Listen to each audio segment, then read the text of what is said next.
어린이 교회 성경학교가 계속되어지고 또 이번 주간에 우리 청소년 교회 여름 수련회가 있습니다. 그리고 또 한 주간이 지나면 청년부 수련회가 있습니다. 인생의 가장 중요한 때가 바로 그때가 아닙니까? 매주마다 예배드리고 또 말씀을 가르치고 합니다만 1년 중에 며칠을 2박 3일을 온전히 시간을 내어서 말씀 앞에 우리 자신을 세우고 또 그 하나님을 만날 수 있는 기회가 그때이지요. 그렇게 더욱 바로 이 수련회를 위하여 또 우리 다음 세대를 위하여서 그렇게 기도해 주시기 바랍니다. 제가 어린 시절 처음 하나님의 은혜를 체험하고 주의 종이 되겠다고 서원하기 전에 그 수련회에 참석하면서 그런 기도를 했던 적이 있습니다. 하나님이 진짜 계시다고 하면 하나님 그 얼굴을 한번 저에게 보여주세요. 하나님 진짜 살아 계시다고 하면 그 모습을 한번 저에게 보여주세요. 그러면 내가 평생 주님을 위하여 살겠습니다. 그렇게 서원하면서 기도하였던 적이 있습니다. 그 기도가 여기까지 저를 이끌어오고 또 주의 종이 되고 또 평생을 하나님 앞에 헌신하겠다라고 하는 그 길을 가는 계기가 되어졌던 그 기회가 되었습니다. 목사가 된 이후에 물론 하나님의 일들을 한다고 하고 하나님의 말씀을 전하면서도 때때로 그렇게 답답한 일들을 겪게 되어질 때, 힘들고 어려운 일들을 그 문제 앞에 직면하게 될 때 목사이면서도 또 하나님 앞에 그런 기도를 하게 됩니다. 하나님의 뜻이 무엇인지, 그리고 하나님이 계획하시는 바가 무엇인지 저에게 분명하게 알려주시면, 분명하게 말씀해 주시면 내 목숨이라도 걸겠습니다. 그렇게 하나님 앞에 기도하게 될 때가 있죠.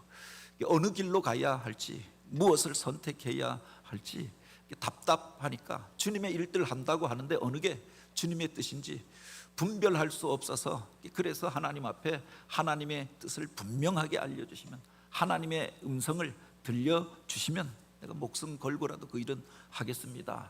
그렇게 기도하게 될 때가 있죠. 어쩌면 저 혼자만의 기도가 아니라 바로 신앙을 가지고 하나님을 믿는 모든 사람들이 신앙의 여정 속에서 하나님 앞에 드리게 되어지는 기도가 아닙니까? 하나님 살아계시다라고 하면 그 모습을 저에게 보여주십시오. 하나님, 하나님의 뜻이 무엇인지 말씀하여 주옵소서, 듣게 하여 주옵소서, 알게 하여 주옵소서. 그러면 내가 주님께서 원하시는 그 일들을 하겠습니다. 세상을 살면서 답답한 자리 가운데서 그렇게 기도하게 될 때가 얼마나 많이 있습니까?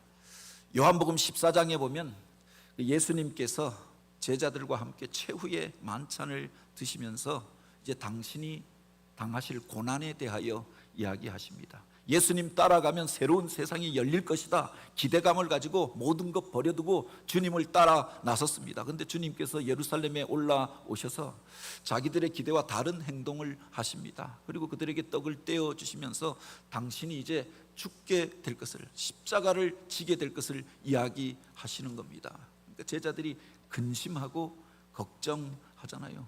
그러면 우리는 어떻게 되는가? 우리는 어떤 길로 가야 하는가? 그들을 향하여 주님께서 말씀하십니다. 너희는 마음에 근심하지 말라.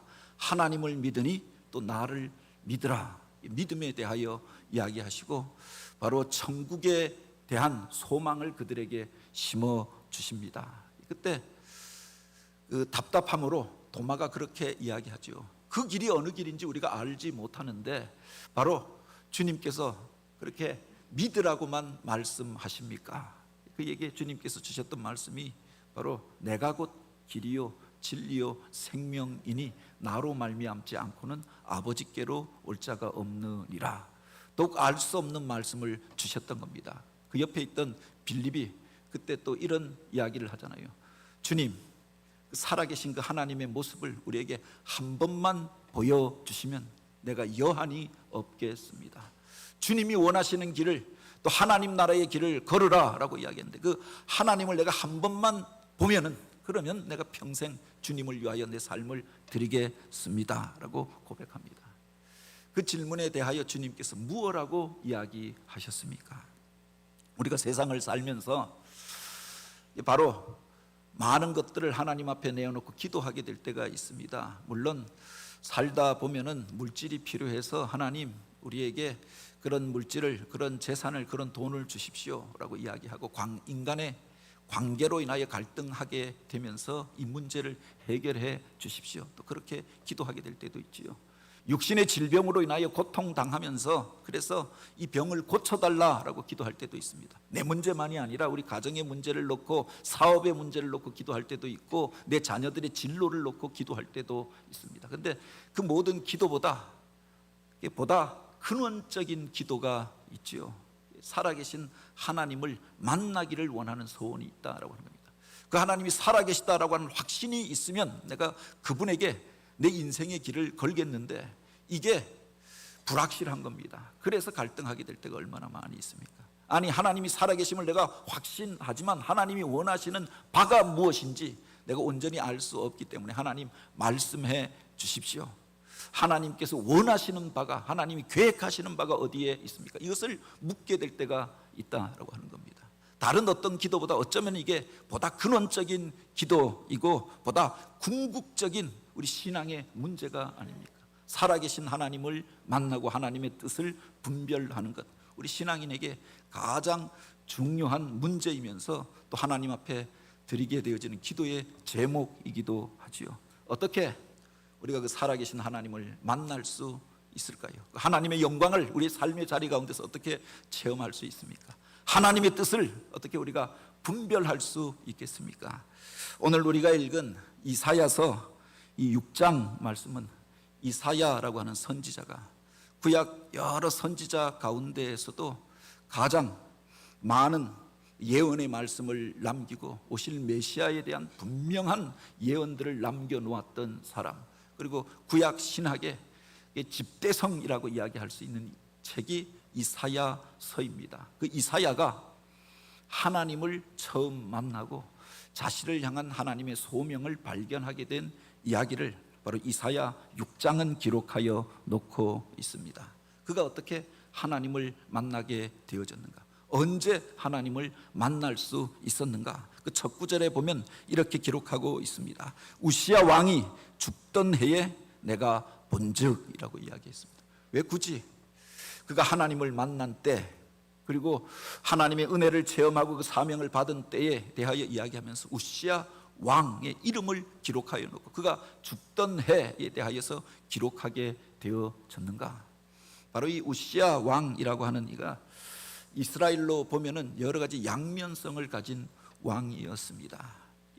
남유다가 북이스라엘보다 조금 더 나았던 점이, 역사 가운데서 북이스라엘이 멸망한 이후에도 140년 가량 남유다가 더 존속될 수 있었던 것을, 남유다에는 그래도 의로운 왕들이 8명이나 있었다라고 이야기합니다. 20명의 왕들 가운데 그래도 하나님을 찾고 하나님 앞에서 정직하게 살려고 하던 왕들이 있었음을 기록하여 놓고 있죠. 그 의로운 왕들 중에 한 명이 우시야 왕이었습니다. 그런데 완벽하게 하나님을 쫓아갔다라기보다는 바로 그 속에 인생의 반전이 또 일어나고 그 말년에는 오히려 그가 안타까운 모습으로 이 세상을 떠나게 되는 어떤 상황이 있었다라고 하는 겁니다.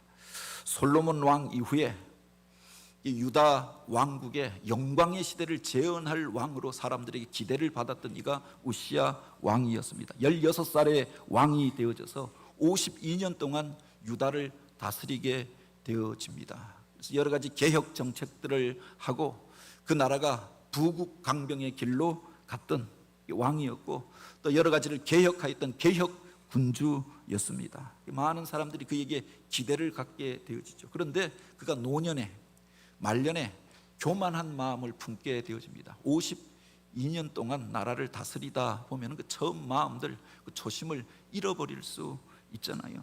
끝에 가서 그가 교만한 마음이 들어옵니다. 그래서 하나님의 말씀을 무시하고 그 레위기에 나오는 제사법을 무시합니다. 제사장의 직분도 무시하고 내가 왕인데 내가 원하던 때에 내가 원하던 방법으로 제사 드리면 되지 않겠는가? 그래서 성전에 자기 멋대로 들어가서 자기 모습대로 제사장을 무시하고 자기가 그냥 분향을 하고 제사를 드리다가 그 시간에 그에게 문둥병이 발하게 되었다고 했습니다.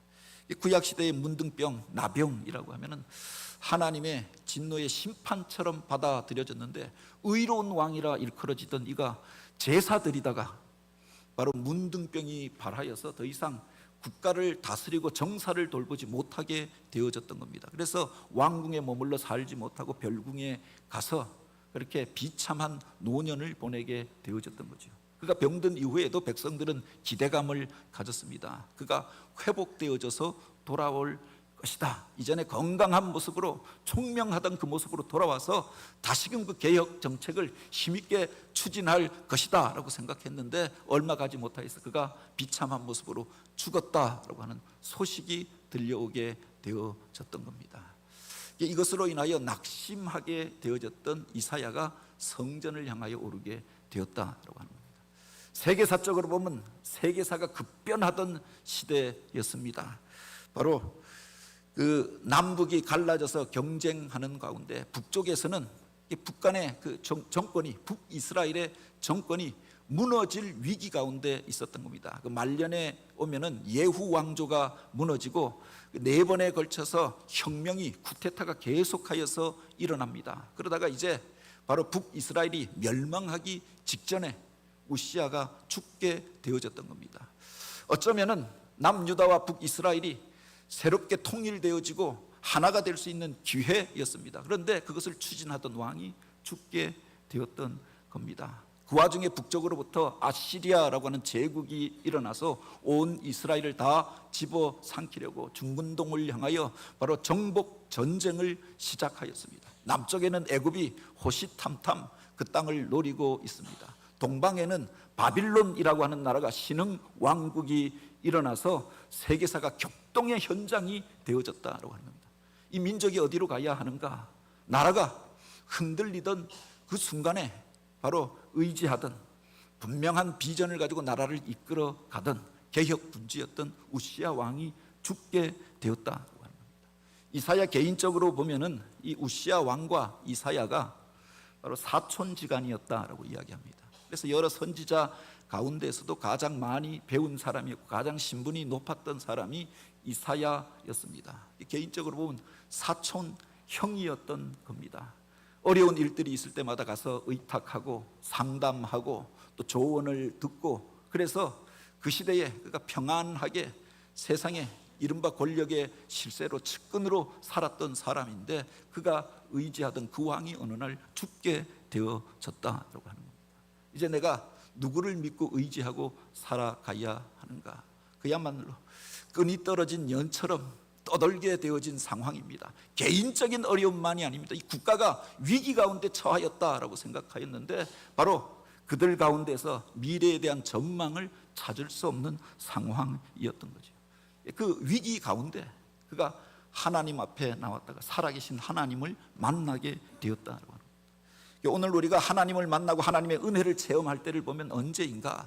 세상에서 잘 될 때, 높은 자리에 올라갈 때, 승승장구할 때, 그래서 하나님 앞에 나와 기도하고, 그래서 하나님 앞에 절박하게 하나님의 도우심을 구하게 되는 게 아니잖아요. 그때는 하나님 없이도 내가 잘 살 것처럼 생각합니다. 그렇게 절박하게 기도하는 것이 아니라 오히려 자기의 성공을 자랑하잖아요. 내가 이렇게 열심히 하였더니 이만큼 높이 올라가게 되었다. 내가 그렇게 열심히 살았더니 무엇을 얻고 무엇을 누리게 되었다. 이 세상의 것들을 자랑하고 세상 일들로 인하여 분주하게 살면서 신앙의 자리, 예배의 자리를 떠나게 되어지는 것 아닙니까? 언제가 하나님을 만나기에 가장 좋은 때인가? 이 세상에서 내가 기대하던 것, 내가 의지하던 것, 내가 자랑하던 것, 그것이 끊어진 그때가 하나님 만나기에 더 좋은 때인 줄 믿으시기 바랍니다. 엑스 니힐로라고 이야기합니다. 나는 아무것도 아닙니다. 내가 가진 이것은 아무것도 아닙니다. 엑스 니힐로. 아무것도 아님을 우리가 고백하게 되어졌을 때, 그래서 우리 마음이 가난하게 되어졌을 때, 우리가 겸비되어졌을 때, 그때가 하나님을 만나기에 가장 좋은 때였다라고 합니다. 이전 교회에서 언젠가 그런 이야기를 한 적이 있는데, 그렇게 아내가 교회 가는 것을 싫어하는 한 남편분이 있었습니다. 그 부인 집사님은 교회에서 주일학교, 어린이부 교사도 하고 또 전도대도 하고 중보기도 팀도 하고 또 재능이 있어서 문화교실에서 영어도 가르치고 그래. 매일 교회 와서 봉사하는 겁니다. 그게 그렇게 싫어서 교회 가지 말라라고 이야기하고, 주일날 한 번 가는 건 내가 허용하겠다. 그런데 주중에는 가지 말라, 토요일은 가지 말라, 교사는 그만둬라, 그것 그만두면 나도 교회 가겠다. 그러던 분이 있었습니다. 언제는 심야 기도회에 술을 먹고 와서 아마 직장 갔다가 집에 왔는데 아내가 없고 밥도 안 차려주고 교회까지 술 취한 채로 찾아왔습니다. 그래서 아니, 주일날 한 번 가면 됐지 무슨 금요일 밤중까지 사람 불러내서 그렇게 기도시키고 하느냐, 토요일은 가서 또 봉사하고, 그래서 화를 내시는 겁니다. 그렇게 신앙생활 하는 걸 싫어하고, 어쩌면은 그 부인 집사님이 봉사하는 것들을 핍박하던 분이었습니다. 그런데 어느 날 이분이, 그래서 새벽마다 그 부인 집사님이 교회 와서 남편을 위해서 기도했는데 어느 날 이분이 교회에 오게 된 겁니다. 주일날 예배에 참석한 게 아니라 종교인 수련회를 가게 됐는데 수련회에 이분이 온 겁니다. 주일 예배 한 번도 교회에 왔던 적이 없는 분입니다. 그런데 수련회까지 따라온 겁니다. 와서 그렇게 집회 때 뜨겁게 기도하고 울면서 회개하는 겁니다. 나중에 들으니까 사실은 이분이 잘 나가던 분이었는데 그 보험회사 지점장 하면서 그렇게 잘 나가고 많이 얻고 무슨 휴가 때면은 외국으로 여행 가고 골프 치고 하시던 분인데, 바로 그 지점에서 문제가 생겨서 책임을 지고 어느 날 갑자기 바로 명예퇴직을 하게 되었던 겁니다. 퇴직하면서 그 물질적인 손해도 다 보상하면서 갑자기 가난해져 버린 겁니다. 여름철이 되어졌는데 아이들이 아빠 이번엔 휴가 어디가? 라고 이야기하는데 돈도 없고 갈 여유도 없고, 그런데 교회에서 정교인 수련회 한다고 아내가 가자고 하니까 마치 인심 쓰듯이 내가 요번에 수련회 한번 따라가 준다라고 온 겁니다. 몇십만 원 몇백만 원 있어야 해외여행 가는데 회비 2만 원만 내면 수련회 가니까, 그래서 따라왔던 겁니다. 와서 가난한 마음으로 말씀을 듣는데 기도하면서 회개하고 그 속에서 하나님의 은혜를 체험하고, 그리고 헌신자로 바뀌어지는 것들을 보게 되는 겁니다. 부부가 같이 봉사하고 부부가 같이 교사하고 또 섬기면서 전도하고, 그래서 교회 안에서 집사가 되고 안수 집사가 되고 교회 안에서 여러 가지로 섬기는 모습들을 보고 교회를 떠나왔던 적이 있습니다. 가난하여졌을 때, 낮은 자리에 내려가게 되어졌을 때, 그때가 하나님 만나기에 가장 좋았던 때였던 거지요. 모세가 하나님을 만났던 순간이 바로 그런 순간이 아닙니까? 세상에서 잘 될 때, 왕궁에 거할 때, 그리고 공주의 아들로 정권 실세에 있을 때, 그때는 교만하여서 자기 뜻대로 세상을 바꿔가려고 했습니다. 그런데 모든 것 다 잃어버리고 쫓겨나서 도망자가 되어져서 살인자의 모습이 되어져서 숨어 살다가 가난하여졌을 때, 낮아졌을 때 나는 아무것도 할 수 없습니다 라고 고백하게 되어졌어요. 그때 하나님이 그를 만나 주셨던 거죠. 이사야가 하나님을 만났던 순간도 바로 그런 순간이었다. 행여나 오늘 우리들 가운데 그런 답답한 일들이 있습니까? 세상에 의지하던 그것이 다 끊어진 것처럼 생각되는 이들이 있습니까? 바로 그때가 하나님 만나기에 가장 좋은 때인 줄 믿으시기 바랍니다. 물론 세상의 것들이 다 끊어졌다라고 해서 모두가 다 하나님을 만나는 건 아니죠. 내가 기대하고 소망하던 것들이 바로 그것을 잃어버리게 된 것을 가리켜 실망이라고 이야기합니다. 이제 세상에서는 희망을 찾을 수 없다, 그것을 가리켜 절망이라고 이야기합니다. 그 모든 것 내려놓고 침체에 빠져서 더 이상 일어설 수조차 없는 그 상태를 가리켜서 낭망이라고 이야기합니다. 모든 사람들이 세상 가운데서 그런 실망하는 순간들이 있잖아요. 어떤 경우에는 그래서 이제 인생 가운데는 소망이 없다라고 이야기하고 세상에 대하여 회의주의에 빠지는 이들도 있습니다. 한번 주저앉고 나면 일어서지 못하는 이들도 있습니다. 그런데 이사야가 어떻게 일어나게 되어졌느냐? 그 실망의 자리 가운데 절망할 수밖에 없는 상태 가운데서 낭망에 빠지지 않고 그가 성전을 향하여 올라왔다라고 하나님 앞에 나왔던 거죠. 그 성전에서 살아계신 하나님을 만나게 된 줄 믿으시기 바랍니다.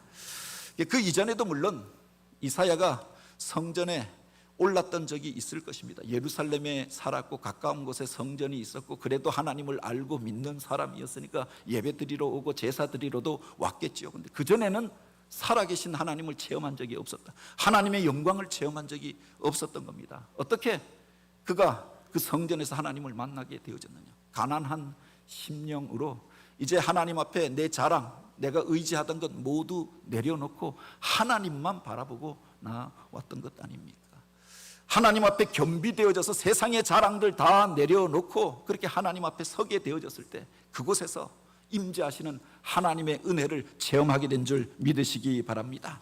오늘 우리가 읽은 이 본문에 보면 바로 이 이사야가 성전에서 체험하였던 하나님의 모습, 하나님의 영광에 대하여 이렇게 기록합니다. 주께서 높이 들린 보좌에 앉으셨는데 그의 옷자락이 성전에 가득하였고, 낙심이 가득한 마음으로 성전을 향하여 올라왔습니다. 어디로 가야 할지 무엇을 해야 할지 알지 못해서 답답한 마음으로 성전에 왔습니다. 그곳에서 주께서 높이 들린 보좌에 앉으신 것을 보게 되었다. 이전에 그는 이 세상을 주관하는 이는 왕이라고 생각하였습니다. 우시야 왕이 그 권자에 앉아 있을 때 그를 통하여 도움을 얻었습니다. 그가 정신을 차리고 의롭게 그렇게 세상을 다스릴 때 이 나라가 부강하게 되었다라고 생각하였습니다. 그런데 사실은 우시야 왕보다 더 높으신 분이 있었다라고 하는 겁니다. 그가 하나님 앞에서 바로 행할 때 그 나라가 부강했던 거죠. 하나님이 인정해 주실 때 그 나라가 평화로웠던 겁니다. 북쪽에 아시리아의 왕이 세계를 지배하고 다스린다고 생각하였습니다. 애굽 왕이 권세가 있다고 생각하였습니다. 바빌론이 힘이 있다고 생각하였습니다. 그런데 그 바빌론 왕보다, 애굽의 왕보다, 아시리아의 왕보다 더 높으신 분, 천하 만국을 다스리는 분이 계심을 깨닫게 되어졌던 거죠. 주께서 높이 들린 보좌에 앉으셨는데 이 보좌는 왕이 앉는 자리를 말하잖아요. 우시아가 왕이 아니라 바로 애굽의 바로가 왕이 아니라 아수르의 그 왕이 진정한 왕이 아니라 더 위에 계신 진정한 왕을 그곳에서 그가 체험하고 만나게 되어졌던 거죠. 그 옷자락이 성전에 가득하였다라고 하는 겁니다. 그 하나님을 성전에서 만나게 되어졌던 거죠. 영광의 하나님을 우리가 어디에서 만날 수 있을까요? 천지 만물을 다 만드신 광대무변한 세상을 만드신 분이 하나님이십니다. 그런데 그 옷자락이라도 체험할 수 있는 곳이 어디냐? 성전에 올라갔다가 하나님의 옷자락이 그곳에 가득한 것을 보게 되어졌던 거죠. 영광의 하나님을 직접 내가 대면하여 보았다라고 고백하지 않습니다. 그 옷자락이 그곳에 가득한 것들을 보고 하나님의 보좌를 그가 경험하게 되어졌던 거죠. 이 세상을 참으로 다스리시는 분이 누구신가라고 하는 것을 깨닫게 되어졌던 겁니다. 살아계신 그 하나님께서 역사하고 계심을, 여전히 살아서 활동하고 계심을 그곳에서 그가 체험하게 되어졌던 거죠. 그리고 그가 두 번째로 체험하였던 것이 있습니다. 서로 불러 이르되 거룩하다 거룩하다 거룩하다 만군의 여호와여 그의 영광이 땅 위에 충만하다 하더라. 그 스랍들이, 천사들이 그 앞에서 하나님을 찬양하는 모습들을 보게 되어졌던 겁니다. 그 하나님은 누구신가?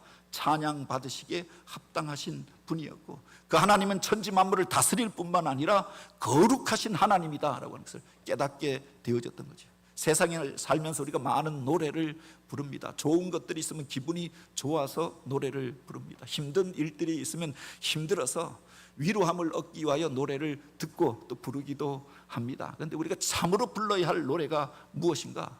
바로 살아계신 그 하나님의 영광을 바라보고 찬양하는 것 가운데 있지 않습니까? 그 온전한 찬양을 그가 그 성전 가운데서 듣게 되어지고 보게 되어졌던 거지요.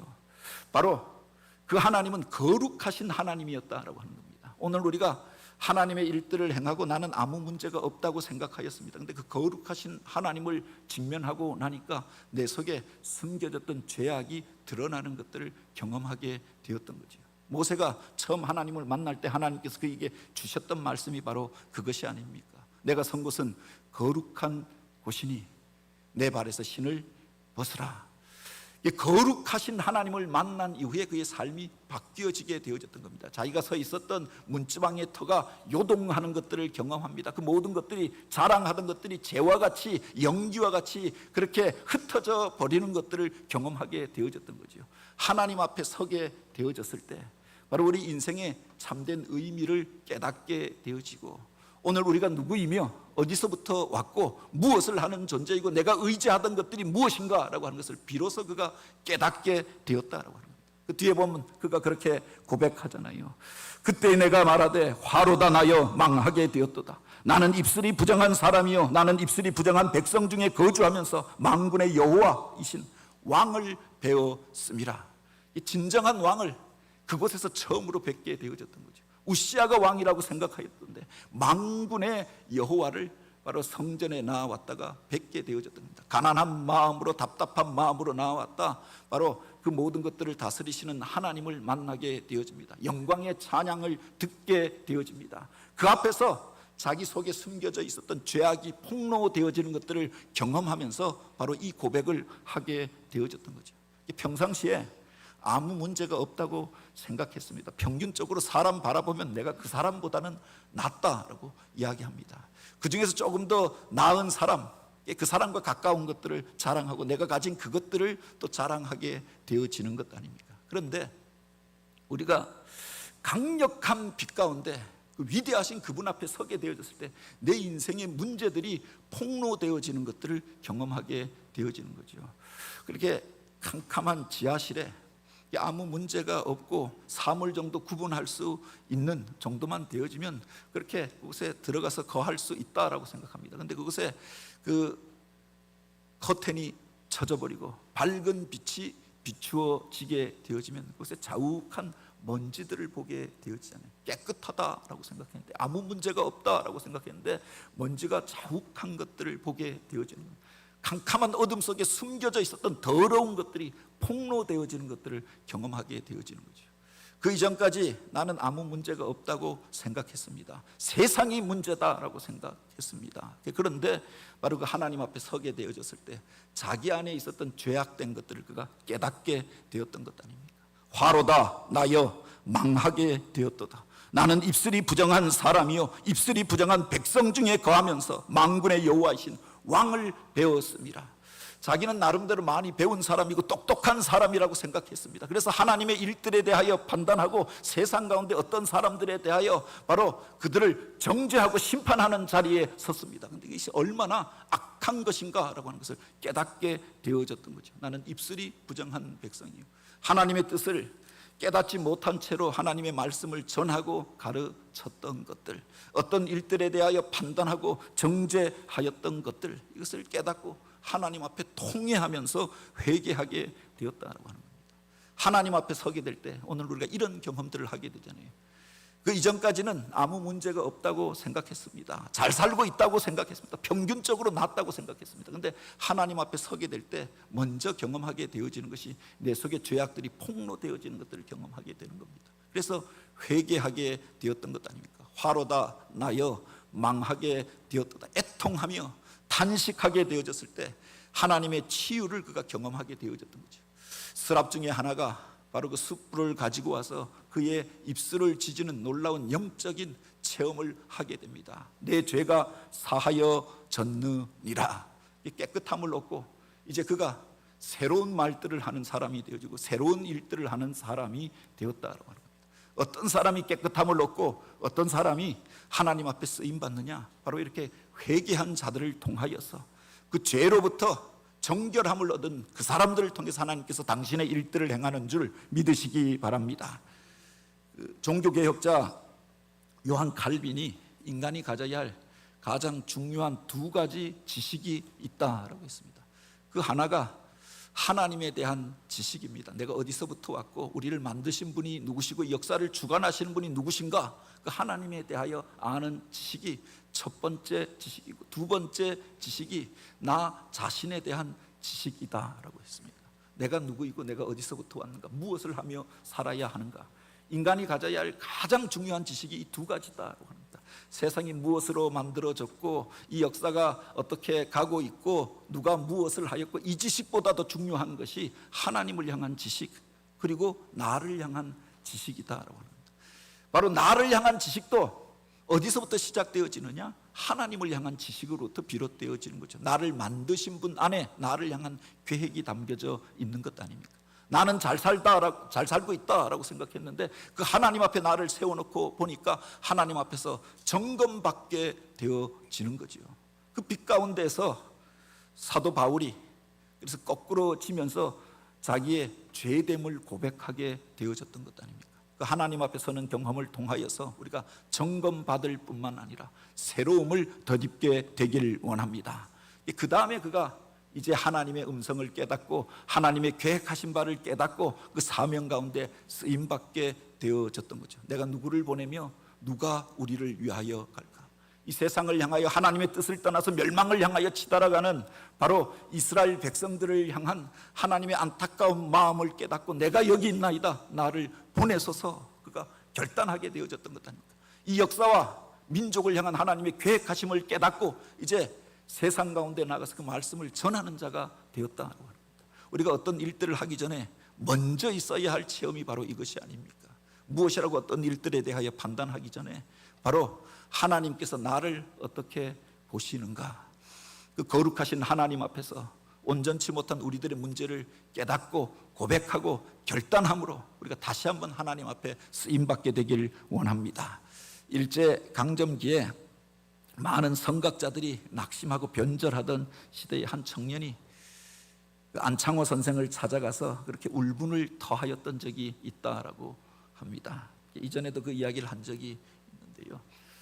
그가 그렇게 그 선생님이 북청이라고 하는 곳을 방문하여서 그곳에서 이 민족이 나아갈 길에 대하여서 연설을 할 때 그것을 듣고 감동은 받았지만 그런데 우리가 누구를 의지하고 따라가야 합니까? 이 민족이 의지할 스승도 없고 따라갈 만한 모범도 없고 지도자도 없는 그 현실에 대하여 개탄합니다. 그에게 바로 안창호 도산 선생이 그 이야기를 해 주었다라고 하죠. 자네가 왜 사람들을 이끌 모범이 되고 스승이 될 생각은 하지 않았나? 자네가 그런 사람이 되게나? 이 이야기가 함석헌 선생의 책에 등장합니다. 아마 그가 다른 사람들 앞에서 구별된 모습으로 살겠다 결심하게 되어졌던, 인생의 사명을 깨닫게 되어졌던 말씀이기 때문에 기록하여 놓았을 것입니다. 세상을 향하여 탄식할 수밖에 없는 어떤 상황들이 있잖아요. 이 나라와 민족을 바라볼 때도 답답하고 또 세계가 격동하는 가운데서 우리가 해야 할 일들이 있는데 하지 못하는 것들에 대한 그 안타까움도 있습니다. 어떤 경우에는 교회를 향해서 어떤 분들은 그렇게 그 열을 내면서 울분을 토하시는 분들도 있습니다. 그때 하나님께서 나를 통하여 원하시는 바가 무엇이겠는가? 나를 향하여 주시는 주님의 음성을 우리가 듣게 되길 원합니다. 우리들의 삶의 자리 가운데 답답한 일들이 있습니까? 흔들릴 수밖에 없는 그런 상황들이 있습니까? 그럴수록 또 하나님 앞에 나와 기도하고 하나님의 뜻을 구하는 저와 여러분이 되길 원합니다.